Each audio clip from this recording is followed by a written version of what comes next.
closer to the edge, and you realize there is no turning back. You're perched precariously on the edge of a breathtaking 50-foot waterfall, destined to get very, very wet.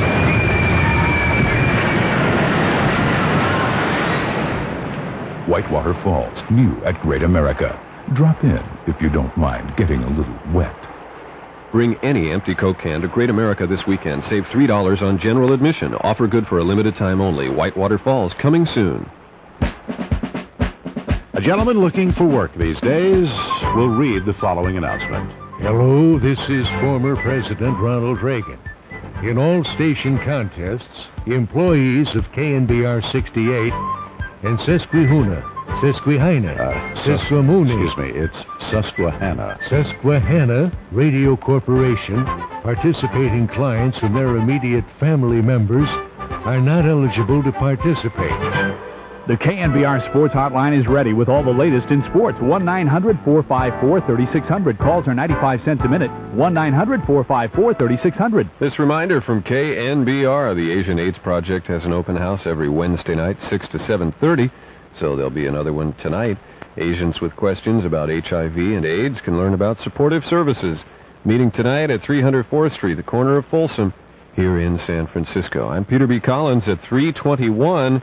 My guest is Jeff Allen from Envision Enterprises, and he's been in the forefront. He calls himself a missionary for holography, and holography is the creation of three-dimensional type images. Now, why do I have this hologram on my Citibank credit card? What's the purpose of that? It's catchy, and I kind of enjoy it when I wave this thing around in a dangerous fashion. It looks great, but why do they put it on there? That's a security measure, isn't it? Yes, it's to stop counterfeiting. The earlier, credit cards were embossed plastic, right?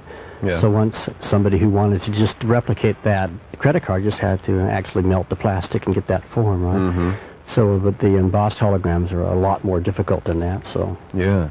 Mine has the picture of a flying eagle, and I've always imagined that when I max out to my credit limit, that the eagle's wings will be clipped. Has that happened? Or he'll start saying, no, more, no, more. That's the next series of holograms. Yes? Talking hologram? Yeah. You're probably working on that right now. No, not necessarily. What is the future in this kind of visual imagery? What I think as far as the embossed hologram, the future are going to be what we're already seeing. We're seeing holograms that actually move, right?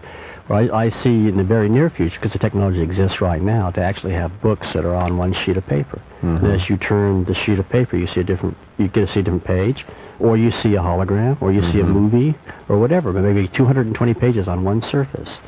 And so saving a lot of space, of course, and also newspapers could be delivered that way, magazines, so I see a big push that way. Now, you talk about magazines. The December '88 edition of National Geographic spent a long time on the top of my bookcase just laying out there because I liked it so much. And I'm sure a lot of people have seen this. There may be 2 million copies of this in circulation or more? 12 million. 12 million, okay. And how difficult was this cover to produce? Because that as you mentioned, it's a picture of the Earth, and it kind of explodes when you move it against the light. That's the impression that you get.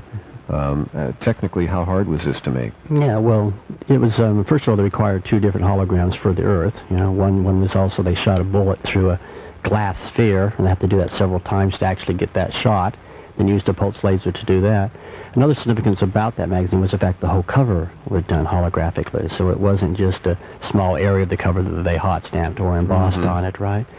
So, but then again, the difficulty in was, the fact they did 13 million copies must have meant they'd ironed that out somewhat before they did it, right? But it was still a strong statement that you could do it in that size, and plus get somebody to do a commercial on the back of it.